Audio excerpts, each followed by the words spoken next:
Ci troviamo con Fabio Dattilo, direttore interregionale dei Vigili del Fuoco di Veneto e Trentino Alto Adige, e parliamo della modifica dei requisiti fisici per accedere alle forze dell'ordine.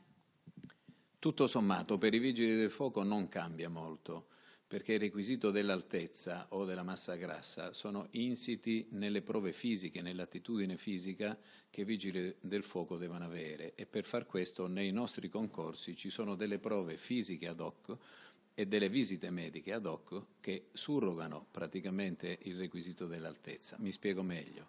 Una persona alta, se ben proporzionata e come dire, anche fisicamente a posto, supererà le prove e quindi non è un problema d'altezza. Benvengono le persone molto alte ma fisicamente a posto, anche basse ma fisicamente a posto, perché hanno superato apposite prove di attitudine fisica a fare il Vigile del Fuoco.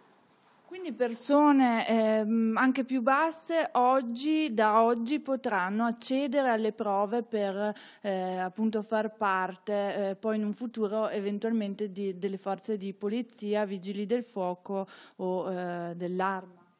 Ripeto che non è un problema di altezza. Se una persona, ancorché un po' più bassa di quelle che erano le misure che venivano considerate come soglia, riesce a fare tutte le cose che fisicamente sono ritenute necessarie a fare il Vigile del Fuoco, verrà accettata. Così anche le persone molto alte.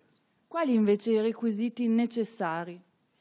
I requisiti necessari sono intanto di potenza fisica, di forza. Bisogna sapersi tirare su da una pertica per almeno 10 volte di fila, bisogna saper correre su una corda arrampicandosi con le sole braccia, bisogna avere una prova di abilità fisica correndo all'interno di un tubo molto stretto e sinuoso, bisogna anche fare delle prove di nuoto che mostrano la galleggiabilità delle persone e che quindi diano nel complesso un'attitudine fisica a poter soccorrere le altre persone.